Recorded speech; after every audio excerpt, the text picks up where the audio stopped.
এটা হচ্ছে sodium light source, এখানে কেরোসিন রাখা আছে, এখানে অসিলেটর, এটার সাহায্যে আমরা ফ্রিকোয়েন্সিটা চেঞ্জ করছি। এটা স্পেকট্রোমিটারের আইপিস, টেবিল, আর এটা V1 vernier scale, V2 vernier scale. এই স্ক্রুটা লুজ করলে এইটা নড়বে, যেখানে টেলিস্কোপটা কানেক্টেড আছে, যেটা থেকে আমরা রিডিং নিচ্ছি। টাইট করলে লক কিভাবে এইভাবে হচ্ছে, তাই তো? হ্যাঁ, ঘুরিয়ে লক করতে হবে। আর ওপরেরটা হচ্ছে প্রিজম টেবিলটা, পরে রাখো, পরে রাখো। প্রিজম টেবিলটা ঘোরাতে চলে যাবে। আচ্ছা, সার্কুলারলি ঘুরবে, ঠিক আছে।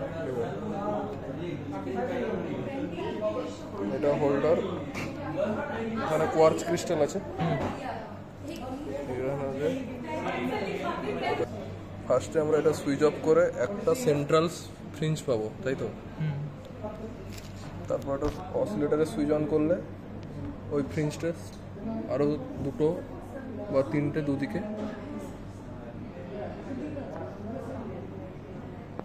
ফার্স্টে সুইচ অফ অবস্থায় এখানে আমরা একটা ফ্রিঞ্জ পাচ্ছি। এবার সুইচ অন কর।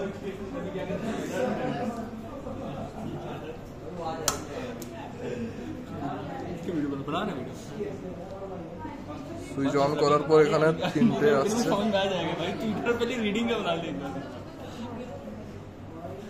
এটার পর আমরা প্রতিটা ফ্রিঞ্জে গিয়ে বোথ সাইড লেফট রাইটে, লেফট অ্যান্ড রাইট, এটা V1 ভার্নিয়ার আর V1 ভার্নিয়ারের করেসপন্ডিং ডাটা লিখছি ফার্স্ট সেকেন্ড অর্ডারের জন্য।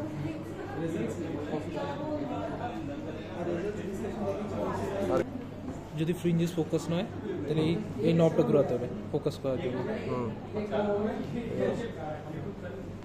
হ্যাঁ, ভার্নিয়ারের 0 175 ডাটার সাথে কোইনসাইড করছে, আর সেখান থেকে 29টা ঘর গেলে, অর্থাৎ ভার্নিয়ার স্কেলের 30টা ডিভিশন মেন স্কেলের 29টা ডিভিশনের সঙ্গে মিলছে।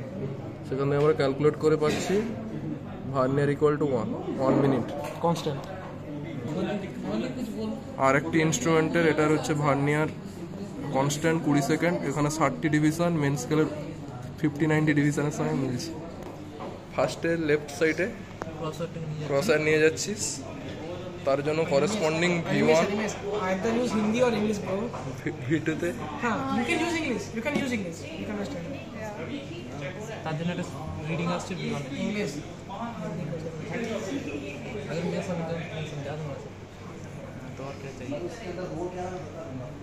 লাইটের দিকে নিয়ে যাচ্ছি, জোরে বল। চিৎকার করবো নাকি? আরে জোরে বল, ভয়েস আসছে না।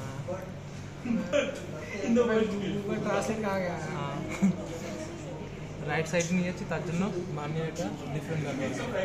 এবং প্রতিটা ক্ষেত্রে V1 এবং V2 দুটো থেকে ভ্যালু নেব।